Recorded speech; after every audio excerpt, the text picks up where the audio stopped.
ہم نے اس جمعے شیطان کے حوالے سے ایک بات قرآن کریم کا ایک جملہ پڑھا تھا کہ جب شیطان یہ کہتا ہے کہ اے اللہ میں ان کے آگے سے آؤں گا، ان کے پیچھے سے، ان کے دائیں سے، ان کے بائیں سے، تو اللہ تعالیٰ نے جواباً ارشاد فرمایا کہ اے شیطان، جو میرے بندے ہوں گے ان پر تیرا کوئی زور نہیں چلے گا۔ تو اس آیت مبارکہ کے ٹکڑے سے معلوم یہ ہوا کہ جن کو اللہ تعالیٰ اپنا بنا لے، جن کو اللہ تعالیٰ اپنا بنا لے، پھر اللہ تعالیٰ ان کو شیطان کے ہر وار سے، ہر فتنے سے محفوظ رکھتا ہے۔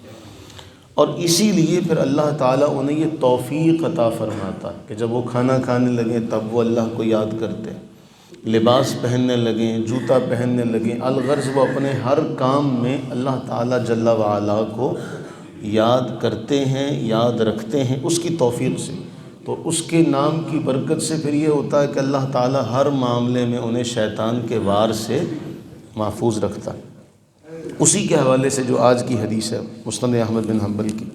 حضرت سیدنا ابو ہریرہ رضی اللہ تعالیٰ عنہ بیان فرماتے ہیں کہ نبی سرور عالم صلی اللہ علی حبیبہ دائما ابدا وبارک وسلم کا یہ طریقہ تھا کہ جب آپ بستر پر لیٹتے تو آپ سرور عالم صلی اللہ علیہ وسلم اللہ سے عرض کرتے، اور یہ روایت صحیح بخاری میں بھی ہے اور مسند احمد بن حنبل میں بھی ہے،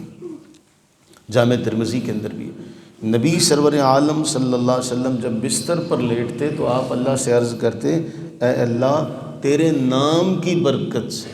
میں نے اپنا پہلو زمین پر رکھا، تیرے نام کی برکت سے میں نے اپنا پہلو بِاسْمِكَ رَبِّي وَضَعْتُ جَنْبِي، کہ میں نے اپنا آپ رکھا تیرے نام کی برکت سے۔ اب اس کے بعد اگلا جملہ بہت اہم ہے کہ اے اللہ اگر تو میری روح کو اپنے پاس روک لے تو اس پر رحم فرمانا، اگر تو میری روح کو اپنے پاس روک لے تو اس پر رحم فرمانا، اور اگر تو واپس بھیجے تو اے اللہ اس کی حفاظت ایسے فرمانا جیسے تو اپنے نیک بندوں کی کرتا۔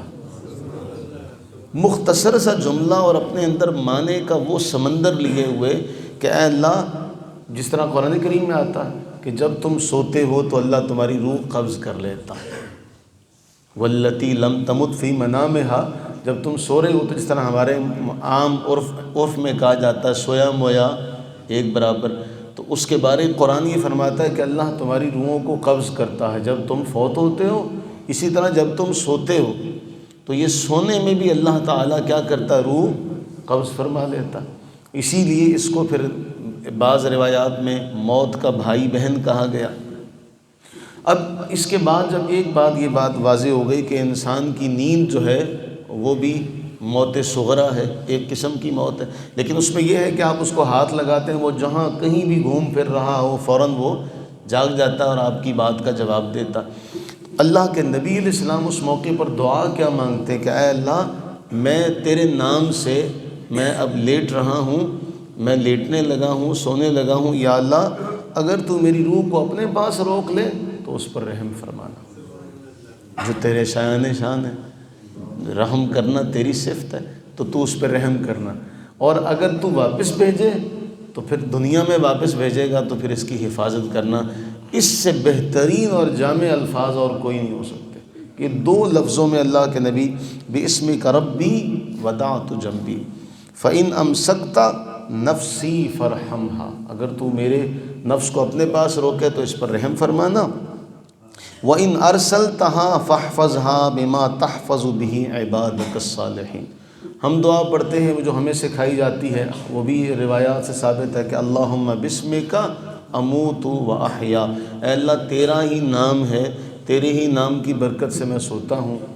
یعنی یہ جو موت آنے لگی ہے تیرے ہی نام کی برکت سے سوتا ہوں، تیرے نام کی برکت سے اٹھوں گا، مجھے اور کوئی سہارا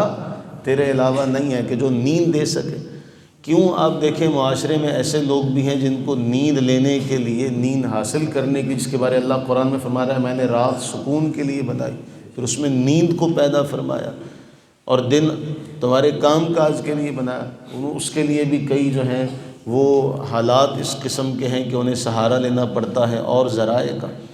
تو وہ بھی اللہ کی سب سے بڑی نعمت ہے اگر اللہ تعالیٰ وہ عطا فرما دے اور بغیر کسی سہارے کے عطا فرما دے۔ پھر اللہ تعالیٰ اٹھنے کی توفیق عطا فرما دے، یہ اس کا اس سے بھی بڑا کرم ہے کہ وہ سلائی نہیں رکھتا،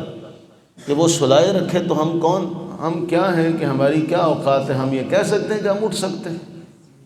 ہم اس کی توفیق کے بغیر، لا حول ولا قوت الا باللہ، اس کی توفیق کے بغیر تو ہمارا ایک لمحہ نہیں آ سکتا، گزر سکتا۔ تو اس لیے یہ الفاظ تو یاد نہیں ہو سکتے، لیکن یہ دعائیہ کلمات یاد ہو سکتے ہیں۔ یا اللہ میں اب سونے لگا ہوں، اے اللہ اگر اس سوتے کے دوران مجھے موت آ جائے تو اے اللہ مجھ پر رحم فرمانا، اور اگر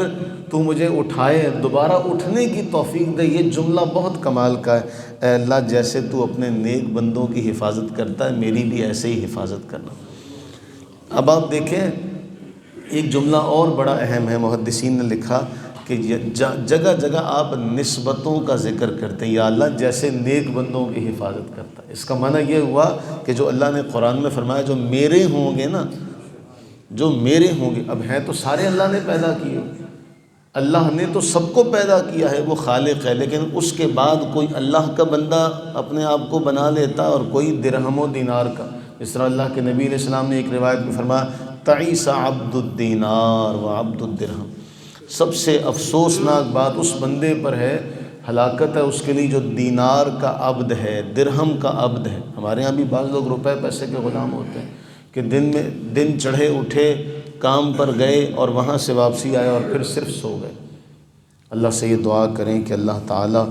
اس دعا کا صدقہ، اس خیر والے وقت کا صدقہ، اس خیر والی جگہ کا صدقہ، نبی سرور عالم صلی اللہ علیہ وسلم کے ان کلمات صادقہ کا صدقہ، ہم سوئیں تو اللہ ہم پہ رحم فرمائے، اور اگر ہم جاگیں تو پھر اللہ ہمیں اپنی حفاظت میں رکھے۔ اللہ تعالی ہمیں اپنی حفاظتوں کے حصار میں سدا رکھے، اللہ ہماری نسلوں کو بھی اپنی حفاظت میں رکھے۔ وہ دعا جو حضرت عیسیٰ علیہ السلام کی والدہ نے، آپ کی نانی نے، حضرت حنہ نے، جب حضرت سیدہ مریم سلام اللہ علیہا کا جب معاملہ ہوتا ہے، جب وہ پیدا ہوتی ہیں تو وہ کیا عرض کرتی ہیں؟ انی اعیذھا بک وذریتھا من الشیطان الرجیم، اے اللہ میں اسے بھی تیری پناہ میں دیتی ہوں، اس کی اولاد کو بھی تیری پناہ میں دیتی ہوں۔ یعنی اولاد کے لیے بھی یہ دعا مانگنا ہمیں قرآن نے حکم دیا۔ تو اے اللہ ہم تجھ سے دعا کرتے ہیں، اے اللہ ہماری بھی حفاظت فرما، ہماری نسلوں کی بھی حفاظت فرما، آمین ثم آمین۔